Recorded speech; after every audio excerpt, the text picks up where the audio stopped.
Bienvenidos. El cine de la época de oro no solo nos dejó películas inolvidables, también inmortalizó calles, casas, iglesias y vecindades que aún hoy siguen en pie. Comencemos. En 1948, Alejandro Galindo rodó Una familia de tantas, cinta estrenada en 1949, que se convirtió en un clásico de la época de oro del cine mexicano. Para dar vida a este relato, Galindo eligió como escenario exterior una cerrada de estilo porfiriano ubicada en la colonia Juárez, sobre la calle Dinamarca, entre Liverpool y Londres, muy cerca de la Roma y la Condesa. Estas colonias habían sido diseñadas a finales del Porfiriato con una inspiración europea, buscando imitar el estilo de los barrios franceses, y desde su origen estuvieron habitadas por familias de clase media. En las escenas de la película se distinguen claramente las fachadas de ladrillo, los ventanales amplios y el portón de acceso de aquella privada, que entonces estaba numerada como Dinamarca 420. Allí se filmaron momentos emblemáticos, como cuando la joven sale por el pan y se encuentra con el vendedor que cambia el rumbo de la historia. Los interiores, en cambio, fueron recreados en los Azteca Studios, bajo la dirección de arte de Günther Gerso, quien diseñó decorados que reforzaban la atmósfera familiar. El comedor, la sala, las escaleras y hasta los objetos cotidianos, todo dispuesto para reflejar la rigidez y solemnidad del hogar. Con el paso de las décadas, el lugar fue transformado. La numeración cambió, y hoy corresponde a Dinamarca número 50. Muchos de los edificios originales fueron demolidos y remodelados, aunque se mantuvieron algunos elementos, como los árboles que aún decoran la cerrada y que sirvieron de fondo en varias escenas.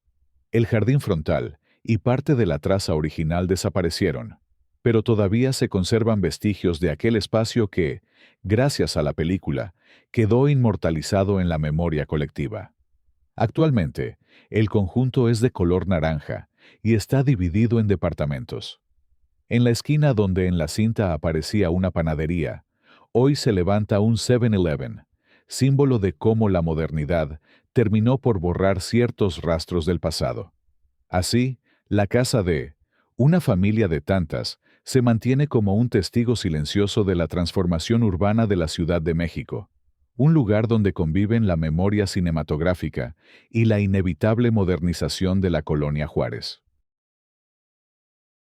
Durante el rodaje de El Padrecito, en 1964, Cantinflas y su equipo eligieron como escenario el icónico pueblo de San Miguel de Allende, en Guanajuato. Una de las locaciones más destacadas fue la iglesia de San Francisco, cuyas escenografías reales brindaron autenticidad a las escenas centrales del filme. Más de 6 décadas después, esa misma iglesia sigue en pie, conservando su arquitectura barroca y su majestuosidad, convirtiéndose en un testigo vivo de aquella producción. Su presencia, tal como aparece en pantalla, se mantiene prácticamente inalterada, recordándonos el valor histórico y cultural que adquirió gracias a su aparición en la gran pantalla. En 1947 se estrenó Los Tres García, una comedia romántica dirigida por Ismael Rodríguez, con figuras emblemáticas como Pedro Infante, Sara García, Abel Salazar y Marga López. Aunque la historia está situada en San Luis de la Paz, Guanajuato, parte de la filmación se llevó a cabo fuera de ese escenario. Una de las escenas clave se grabó en la parroquia de San Pedro Apóstol, ubicada en la avenida Juárez Coajimalpa de Morelos, en Ciudad de México. Esta iglesia, edificada en 1818 por frailes dominicos, ha permanecido casi intacta a lo largo del tiempo, con su sobria fachada de piedra, arcos de medio punto y estilo clásico, que incluso hoy es posible reconocer en las secuencias del filme. Décadas más tarde, en 1966, este templo recibió trabajos de restauración, y en 1994 fue declarado Patrimonio Histórico por el INAH, reconociendo su valor cultural y arquitectónico. Hoy en día, además de ejemplificar el patrimonio arquitectónico, La parroquia alberga un museo dedicado a Pedro Infante, el Centro Cultural Nacional Pedro Infante. Este museo exhibe vestuarios, artículos personales del ícono del cine mexicano, manteniendo viva la memoria de su legado cinematográfico. En 1948, durante el clásico Ustedes los ricos, una feroz pelea entre Pepe el Toro y el Tuerto tiene lugar sobre la azotea de un edificio que marcó época, el entonces imponente inmueble de la Comisión Federal de Electricidad, en Avenida Juárez y Humboldt. A lo largo de los años, la estructura perdió niveles y fue abandonada por inseguridad estructural, hasta convertirse hoy en un edificio gris, silencioso y reclamado por el Sindicato Mexicano de Electricistas. Lo que una vez fue telón de una de las escenas más recordadas del cine, aparece ahora transformado, pero vivo en nuestra memoria colectiva. En 1948, durante el rodaje de Nosotros los Pobres, Ismael Rodríguez eligió una vecindad auténtica en la colonia Doctores de la Ciudad de México para reflejar el entorno humilde de Pepe el Toro. Aunque los exteriores conservan una atmósfera cruda y real, los espacios interiores fueron armados en estudio para recrear el hogar y el taller del protagonista. Esa mezcla de locación real y ambientación de estudio permitió que la película alcanzara su poderosa carga emocional y social. La mansión donde se filmó la famosa película, El Ángel Exterminador, se encuentra en Polanco, en la entonces Avenida Rocafuerte, que hoy es la calle Homero número 1109, entre Calderón de la Barca y Edgar Allan Poe, una residencia majestuosa que reflejaba la opulencia de la élite de la época. Su dueño era Maximino Ávila Camacho, hermano del expresidente Manuel Ávila Camacho. En 1942 la mandó construir. Con sus 5.400 metros cuadrados, amplios salones, paredes de mármol y escaleras ceremoniales. El deseo de Luis Buñuel era rodar su película en Francia, para captar la esencia de la burguesía europea. Pero entre Silvia Pinal y su entonces esposo, Gustavo Alatriste, quien fue el productor, lo convencieron para filmarla en México. Buñuel quedó maravillado con la casa, quien la consideró ideal para dar vida a su historia surrealista. En 1962, la casa se convirtió en un personaje más de la película, aunque buena parte de las tomas interiores se hicieron en los estudios Churubusco. Gracias a la fotografía de Gabriel Figueroa, podemos ver varias tomas de la casa. Se observa la llegada de los invitados a la mansión. El encuadre, que incluye a las personas y el automóvil, aporta una clara dimensión al imponente pórtico de entrada. Luego, aparece el vestíbulo principal, cuando los protagonistas cruzan el umbral para adentrarse en la velada que marcará el inicio de la historia. En su interior, todavía se distingue la imponente escalera de 2 aguas y el piso por donde, en la película, subieron los borregos y el oso que Buñuel incluyó en varias escenas como símbolos enigmáticos y desconcertantes. Aún puede apreciarse el vestíbulo por el que ingresaban actores como Enrique Rambal y Lucía Gallardo, acompañados de Silvia Pinal, Claudio Brook, Ofelia Guilmain, Augusto Benedico y Jacqueline Andere, entre otros. Después del rodaje, la propiedad inició su transformación. En la década de 1970, fue adquirida por Raúl López Sánchez, exgobernador de Coahuila, cuya esposa decidió fraccionar el terreno para levantar casas y departamentos. La residencia original, que antes eran oficinas de seguros, quedó rodeada por nuevas construcciones, y hoy funciona como la Casa Club para los departamentos construidos en los antiguos jardines de la propiedad, aunque su fachada original aún se conserva. En 1983, la casa también fue utilizada como escenario en la película The Falcon and the Snowman, que en México se llamó Juego del Halcón. Los actores Sean Penn y Timothy Hutton. Aunque su futuro resulta incierto, El valor histórico y cultural de esta mansión permanecerá intacto en la memoria de quienes reconocen su trascendencia dentro de la historia del cine mexicano.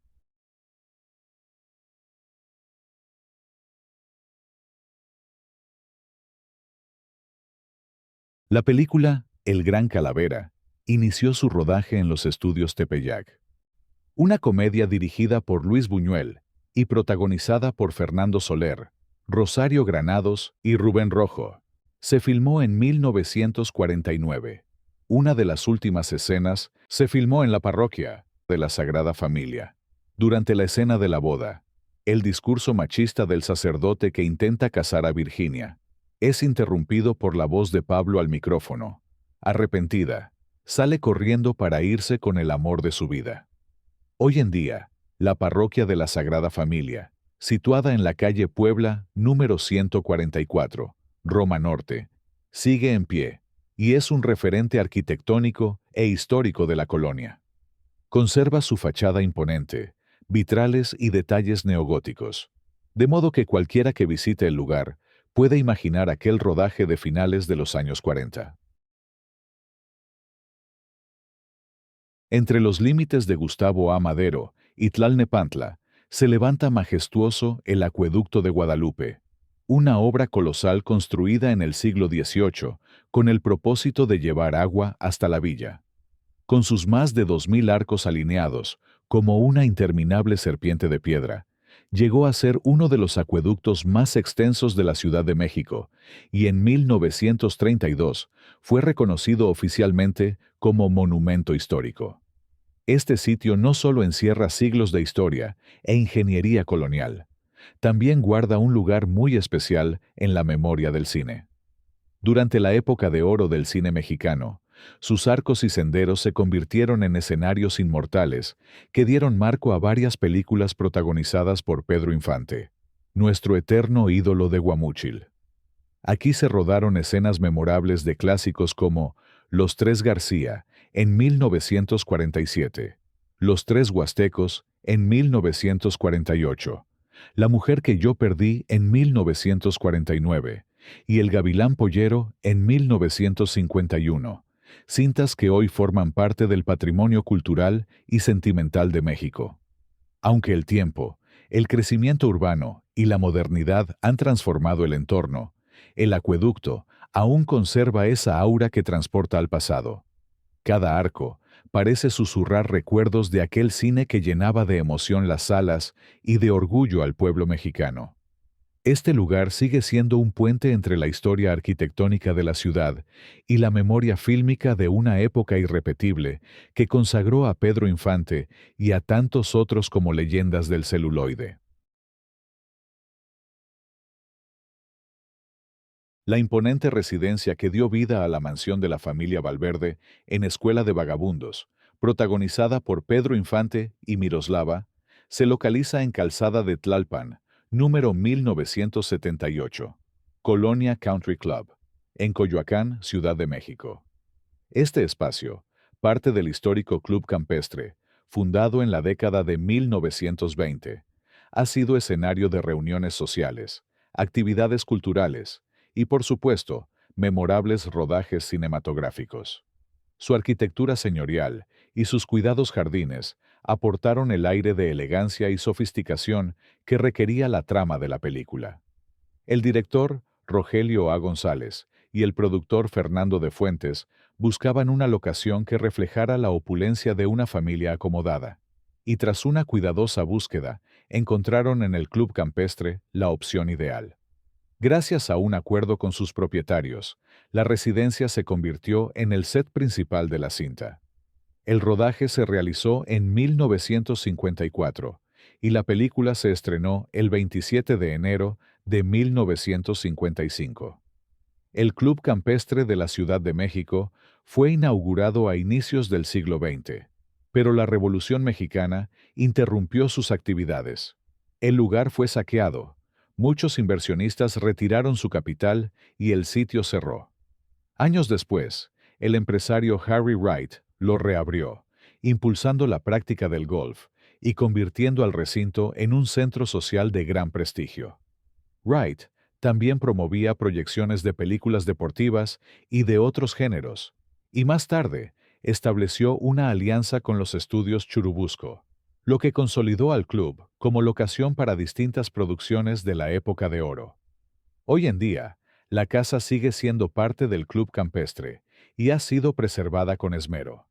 Aunque se han realizado remodelaciones para adaptarla a usos contemporáneos, mantiene intacto gran parte de su arquitectura original y el encanto que la convirtió en un ícono cinematográfico. Actualmente, el inmueble se utiliza para eventos sociales y actividades privadas del club, pero al recorrerlo, todavía es posible imaginar las escenas en las que Pedro Infante y Miroslava llenaron de magia la pantalla grande. La familia Pérez es una comedia mexicana de 1949 dirigida por Gilberto Martínez Solares y protagonizada por Joaquín Pardavé y Sara García, sobre una familia de clase media que enfrentan los desafíos económicos y sociales de la época. El lugar donde se filmó la entrañable película fue en el edificio de la calle Díaz Covarrubias, número 14, en la colonia San Rafael de la Ciudad de México. Este inmueble, situado muy cerca de las calles Serapio Rendón y Rosas Moreno, aún se conserva en pie, convirtiéndose en un testigo silencioso de una de las comedias más recordadas de la época de oro del cine mexicano. El edificio, de estilo sobrio y funcional, fue elegido por su ubicación céntrica y por reflejar con naturalidad la vida urbana de la clase media capitalina de mediados del siglo XX. A través de sus pasillos y departamentos, se desarrollaron varias de las escenas que marcaron la historia de la familia protagonista, aportando realismo y cercanía a la trama. Macario es considerada una auténtica joya del cine mexicano, una obra que trascendió su tiempo y se consolidó como un referente cultural, a pesar de haberse estrenado en 1960, cuando la llamada Época de Oro ya había concluido. Su valor histórico, narrativo y visual sigue vigente. La dirección estuvo a cargo del talentoso cineasta chihuahuense Roberto Gabaldón, quien logró plasmar una atmósfera única. Aunque algunas secuencias se filmaron en los emblemáticos estudios Churubusco, la mayor parte de la cinta fue rodada en escenarios naturales y arquitectónicos del encantador pueblo de Taxco Guerrero, cuyo entorno colonial le dio un carácter visual inconfundible. El legendario Ignacio López Tarso fue quien encarnó magistralmente al personaje principal, Macario.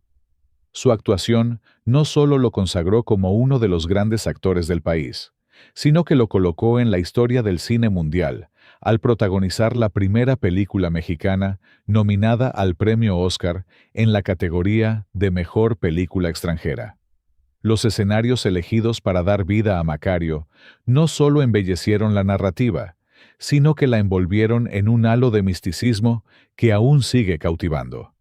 Entre callejones empedrados y construcciones coloniales, se rodaron diversas secuencias durante los meses de septiembre y octubre de 1959. Otro de los escenarios más emblemáticos de la cinta es la majestuosa iglesia de Santa Prisca, una joya del barroco novohispano que corona el centro de Taxco. Esta maravilla arquitectónica fue utilizada en diversas escenas clave del filme, contribuyendo no solo a la ambientación. La película supo aprovechar la grandeza del templo para reforzar visualmente el conflicto espiritual de su protagonista. Hoy en día, Santa Prisca continúa siendo un símbolo de devoción religiosa, pero también un ícono cultural y turístico. A diario, recibe no solo a fieles, sino a viajeros y admiradores del cine y la arquitectura, fascinados por su historia, su estética, y por haber sido testigo de una de las obras más importantes del cine mexicano. Cuando Macario fracasa en su intento por salvar la vida del hijo del virrey, se ve obligado a huir y se interna en lo profundo del bosque, buscando un escondite. En su desesperación, se refugia en una caverna, sin saber que ha entrado en un lugar sagrado y temido, la Gruta de la Muerte. Ahí, la figura de la parca lo recibe con serenidad, como si lo hubiera estado esperando. Estas escenas, cargadas de simbolismo y dramatismo, fueron filmadas en las imponentes grutas de Cacahuamilpa, ubicadas entre los municipios de Taxco y Pilcaya, en el estado de Guerrero. Gracias a su belleza natural y a su importancia histórica, hoy forman parte de una de las zonas turísticas más visitadas del país. El misticismo que emanan, potenciado por su uso en esta icónica película, sigue cautivando tanto a turistas como a cinéfilos, que reconocen en ellas el escenario perfecto para una historia que explora la vida, la muerte y lo inevitable del destino humano. Gracias por acompañarme en este recorrido por los escenarios que dieron vida a las joyas más entrañables de la época de oro del cine mexicano. Ojalá hayas disfrutado este viaje al pasado tanto como yo al contártelo. Cuéntame en los comentarios cuál de estos lugares fue tu favorito y si has tenido la oportunidad de visitarlo. Muy pronto volveremos con más historias, anécdotas y recuerdos de nuestro cine querido. Hasta la próxima.